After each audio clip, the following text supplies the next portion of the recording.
Hi guys, my name is Mykola Korsikov. I am a member of controlling team at GSK and I'm recording this video, which is a follow-up video on Financial Controlling Transformation Forum organized by EY Business Academy in Warsaw this year. So what is it going to be about? Let me switch to my slides. I will share with you thoughts about what is Financial Leadership 4.0 and how to navigate changes as a practicing financial controller. First of all, why am I here? I'm here because I am an accountant, but I wasn't always an accountant. Some time ago when I moved to the UK, I was a lawyer. But then I came across ACCA, I started studying for ACCA, and in 2011 I passed my final exam. So I, like many fresh grads, applied to Big Four, all of them. All of them successfully rejected me. That didn't stop me. So I pursued other studies, and that's something close to ACCA, CFA Institute, Chartered Financial Analyst Institute. So in 2011 I applied for level 1, but I blew it because I was studying on my own, thinking that my experience is sufficient and my knowledge was sufficient. 2012, did it again by myself, blew it. In 2014, I was studying with the EY Business Academy. Guess what? I passed. When in 2015 I tried to do it by myself again, I blew it. Moral of the story: either don't do CFA, and if you do it with the learning provider such as EY Business Academy. Otherwise, it's rather difficult to accomplish. This year, my friend from ACCA Polska asked me to participate in this forum and give an introductory speech. The 9 years of loyalty finally pays off, I thought. But the reality is, ACCA is sort of a civilized mafia, so they made me an offer I couldn't reject. What is more important is, why are you here? And why are you watching this video instead of playing football or PlayStation or drinking beer? Some time ago, you chose a career path which is considered safe and secure. And let me show you a couple of examples which will illustrate that there is a valid point behind that. Chinese accountants. Chinese accountants were posting entries for years, hundreds of years. Look where they are now. Mayer Amschel Rothschild.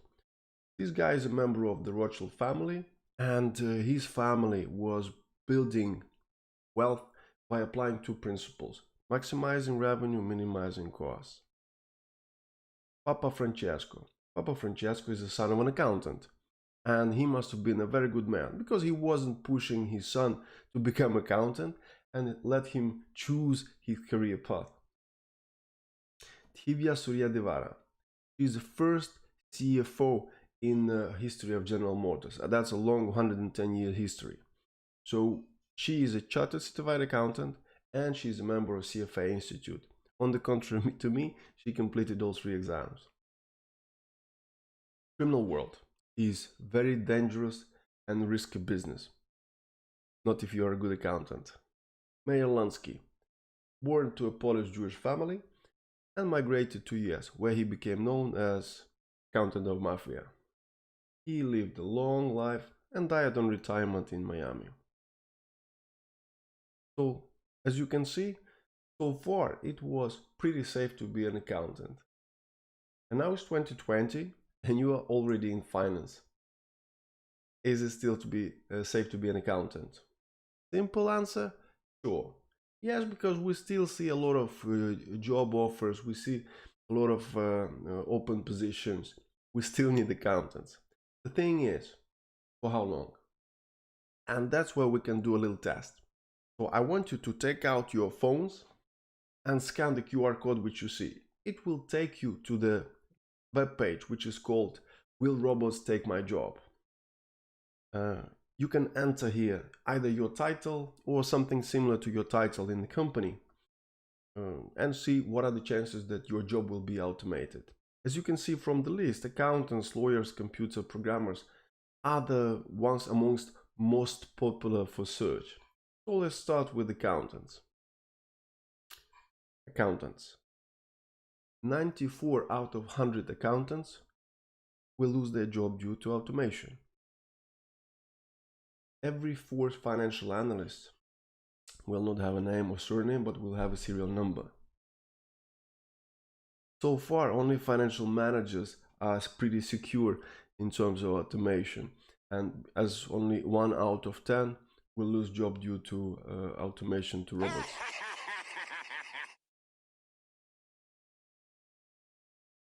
So, financial leadership 4.0, and that's the first question which I want to ask you. Is financial leadership 4.0 something which is a challenge to you? Is it something that is a threat to you? Before we answer, let's split financial leadership 4.0 into the components and address one by one. Let's start with finance. Is finance a threat? You've got a degree in finance or in economics, some other business or finance related field. So finance is not a threat. Leadership. You are either probably in charge of the team or department or a process, perhaps funds, company. So leadership is not a challenge either. What about 4? What is that for? 4 comes from the fourth industrial revolution. And that is something where we might face a challenge. Before we go into the fourth industrial revolution, what's behind that, let's take a look at the few others which were preceding Industry 4.0.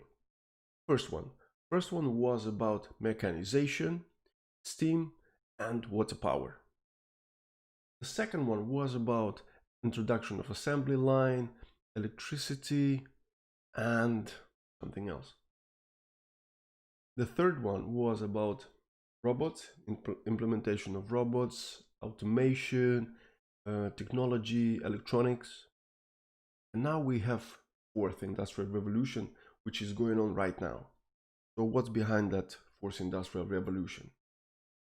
Best example is Internet of Things, where each of these dots represent your mobile phone, iPad, computer, fridge, congelator, your even car.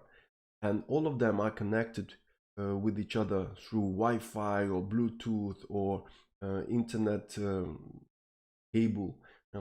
Somehow they are interconnected and they are exchanging data, loads of data. And that data might not make sense to me or to you, but it does to artificial intelligence.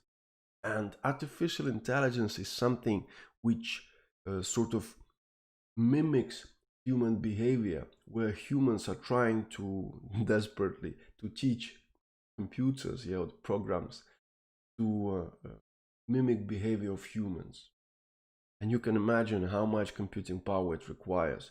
So nowadays we have cloud computing, which enables us to expand the need for the space and the computing capacity. So all of these are examples of Industry 4.0, which I came across as a finance guy, and I bet that you went through as well, even if you haven't noticed that. So let's define this financial leadership 4.0. That's leading finance function during Industry 4.0. And let's ask that question once again.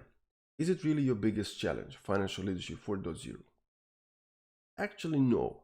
No, for a reason. Because you are doing it already. You are in charge of finance, you are in the leadership position, and you are doing it while fourth industrial revolution is going on. So it happens simultaneously, so it's a statement of fact. Now, do we need to do something about it? So we know about that fact, and the answer is either we do something about it or we don't. And I truly believe that you can do nothing. Why? Because the changes I talk about and the technologies I talk about might have an impact long time after you even retire, or might never happen. But at the same time, they might. And if they do, you better take this opportunity by the scruff of the neck. and turn it into something which will elevate you amongst other peers, and it will enable you to write your name in the history of your company's transformation. So let's talk business. So, second question which I want to ask you is how to navigate people and technology in turbulent times, because time of changes is pretty turbulent. Yeah, a lot of things are going on and a lot of uncertainty. Several things which we should take into account and several things which we should assess. First of all, we are good with numbers. We are very good with numbers. When we instruct people what to do and tell them how to do it, before that, we actually calculate, assess, take into account variables, assess probability, and come to make sense conclusion. And with that conclusion, we go and tell them, please do this and that. So we are very good in that, we excel in that. But we are less good with people. And if we are not very good with people, problems might happen. And we don't want that, so that's something which we need to address. First of all, when changes are happening in the company, people start to panic. So the first rule, don't tell people not to panic, because they will freak out. So the communication is super essential. You have to, from the very start, tell them how you want to communicate, what is the frequency. Don't ask them about the frequency, how often they want to talk to you, because they don't want to talk to you. Frankly speaking, most of the people in the corpo are introverts. They're happy to sit behind their computer and doing their job. So you have to do it by yourself and decide what is the frequency, what's the agenda, what are you going to talk about, and what are the rules governing the meetings. At the same time, you have to ensure that communication is not one way. So you have to ask for the feedback, you have to ask for ideas, and that will build a buy-in, and that will build some trust and authority of you as a leader. Second thing, people have problem self-organizing themselves, so they need guidance. And it's not more or less, it's not in general terms, but very specifically. Go there, do this, come back. Yeah. Finally, you have to follow up. If you implement change, you have to check that people are actually executing that change, not only in the months of implementation, but the months after and after and after. Because humans are establishing habit after 28 consecutive days of repetition. And if some process or activity is happening once a month, so you can imagine it's gonna happen for a couple of years before that habit is established. Finally, we are absolutely terrible with technology. And for those of you who remember Henry Ford, he once said, if I asked people what they want, they would say, we need faster horse. So how are you going to manage technology if we are absolutely terrible in adopting it? The first thing you can start with is just observe. Nobody's expecting you to be an expert, but you should have an idea, which means that you read the news, pay attention to what are the terms, what are they talking about in those news, films or TV. Pay attention to what technology subject is about, and maybe you will see how it could have a practical application to your field. Second step would be to do a little extra studies, which means you go on YouTube and you check how blockchain works, or you go to LinkedIn Learning or Pluralsight, any sort of learning platform, and look for fundamental courses, nothing advanced, just fundamental, to have an idea, to get yourself familiar with the terminology. Finally, apply in your own area, functional or operational area. It works, great. It doesn't, so what? Nobody understands it anyway. So you try something new and do it again and again and again. Now let's have a little test. Have you heard of distributed ledger? Do you know what blockchain is? Is your company applying or perhaps already adopted this technology? Now here is a name of the company, OneCoin. Do you think this one has future? If you do, I'm sorry for you, but that's a scam. If you don't, it means that you read at least sometimes the news. To be honest, a few months ago, I would believe that it has future, but I was preparing for the forum, so I came across this example. So this company was a simple Ponzi scheme which was hiding behind technology terms. And it defrauded millions of people of billions of dollars during 2000, I believe, 15, 17. So what's the point? The point is that you should be on guard when it comes to applying new technology. And there will be always some people who will be saying, oh, let's implement this or that before it's too late.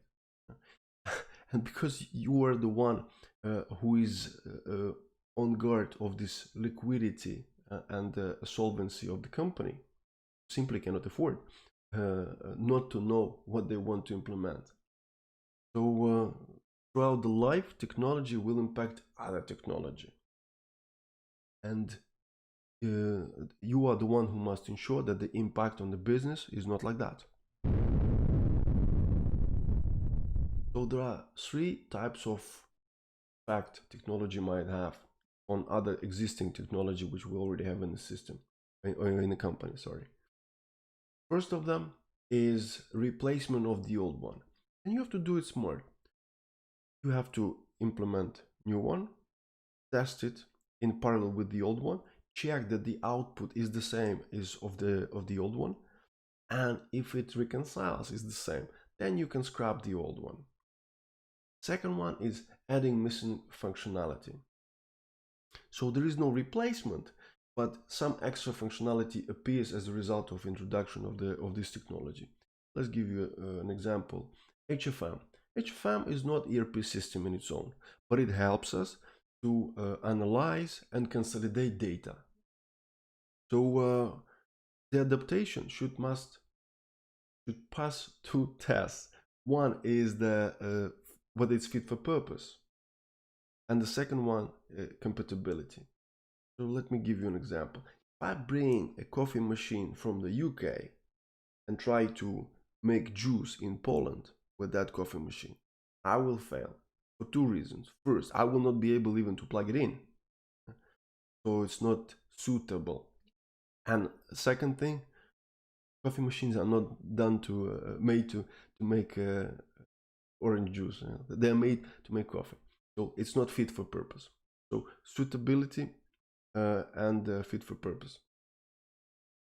And finally, adoption of new technology. This new could be not a question of life and death yet, but when it does, you have to make sure that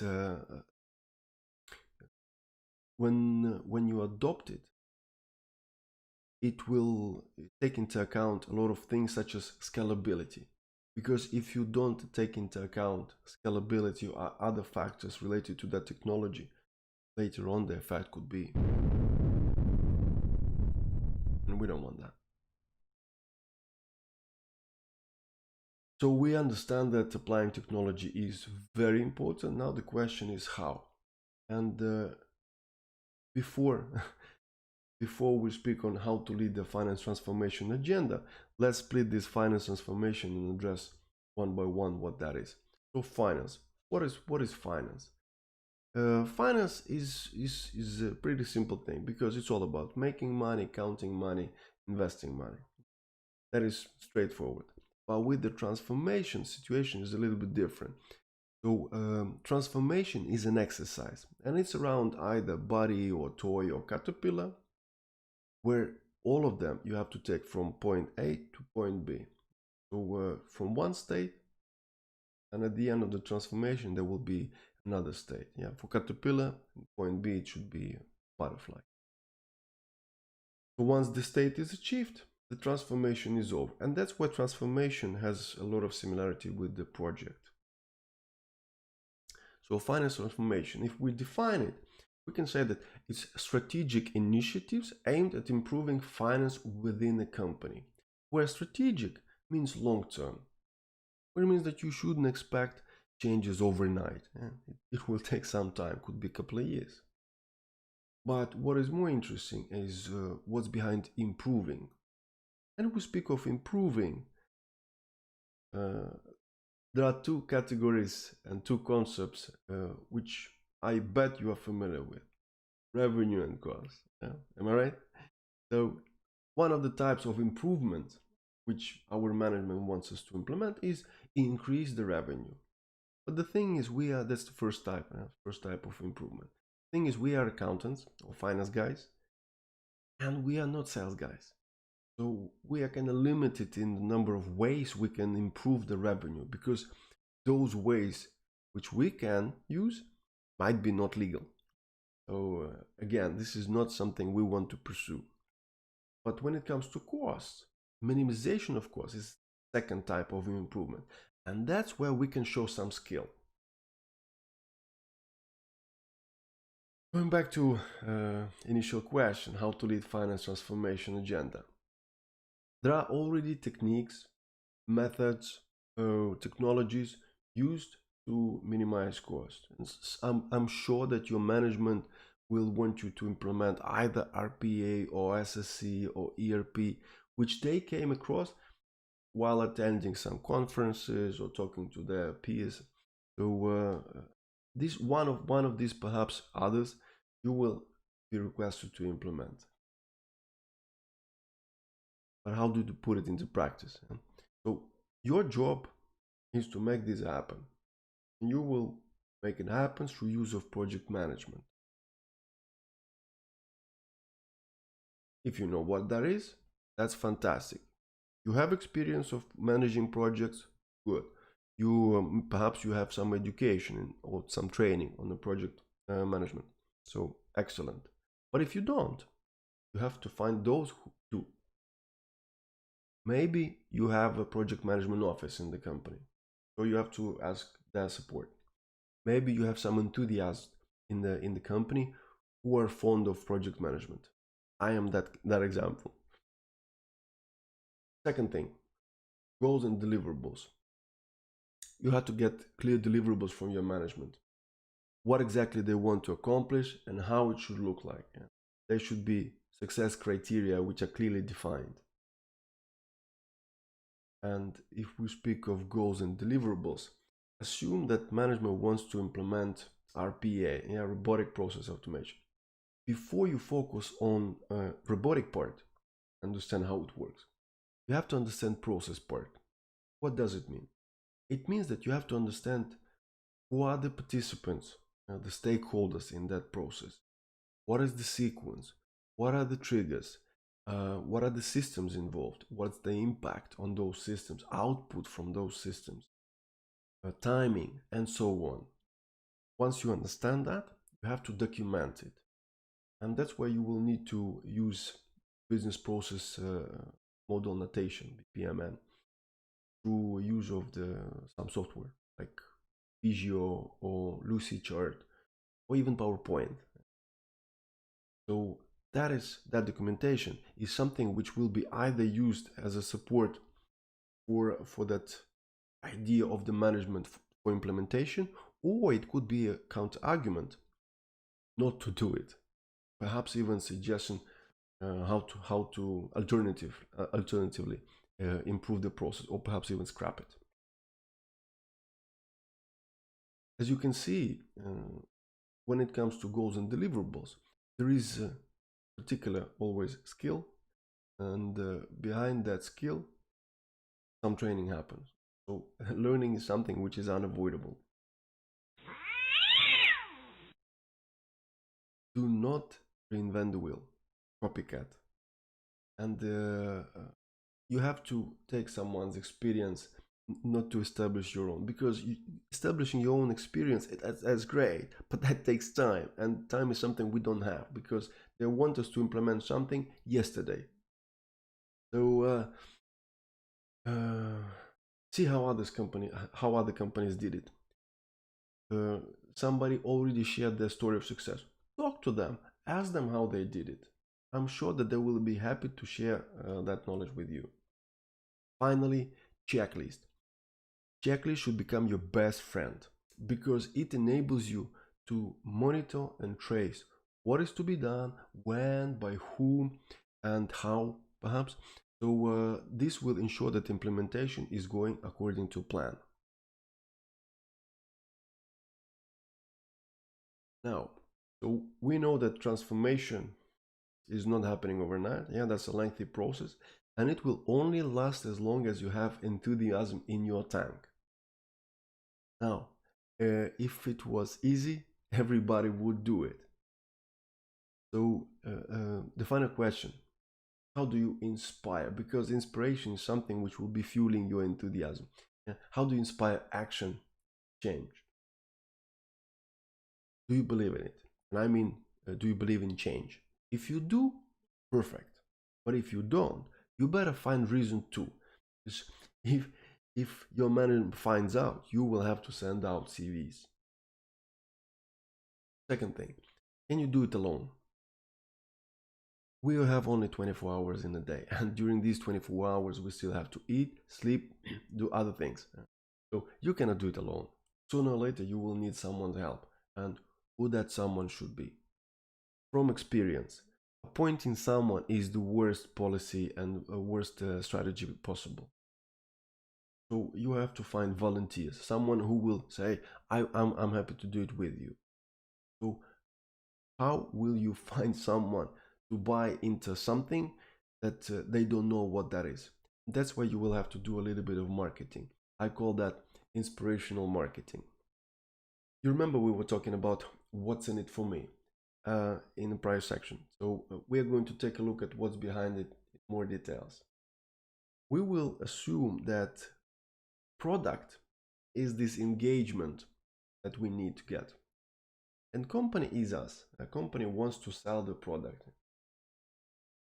And there is customer, and customer for us an employee or member of the team. So company wants to trigger action of buying the product, get this volunteering. And this will eventually benefit the company, benefit you as a project manager from this engagement. Question is, how do we trigger that engagement? That's a big question. Basically, there are two categories. One is the pull type, push type, and the pull type. Push type. Push type is self-driven. That is the category which is motivating themselves. They know why they do it. They don't need anyone to tell them what should be done. On the contrary to pull type. The pull type is someone who should be constantly pulled to do something, persuaded to do something for the sake of some benefit, whether it's extra days or holidays or bonus or tickets to the cinema. So nothing inspirational about that, yet it's most appealing to most of the people. So one category or the other, they both receive information. And the principle is the same. To trigger a positive action, you should provide tailor-made information in a specific way to selected audience. So let's address first category, the push type. The push type, once you communicate that there is a need for change, you will face questions and you should provide the answers. Where do we go? You will have to provide the big picture. What's the plan? And you will have to explain how you're going to implement it. Can I drive? These guys are egomaniacs like yourself, like myself, and they want to have initiative in their hands. They need freedom to do it. So you have to delegate them and allow them to experiment and do it by themselves. So you should expect questions, suggestions, and criticism. These guys are your special forces, and you treat your special forces with a greater degree of trust. Now, if we speak of the pull type is a category which most probably you will receive statements from. So This makes no sense. And you will have to persuade them why it does. Company wants to replace me. You will have to give arguments that the change is not a threat. What's in it for me? And you will have to tell them that that will enable your chances or increase your chances of pay rise. That will lead to career progression because you will get some skills.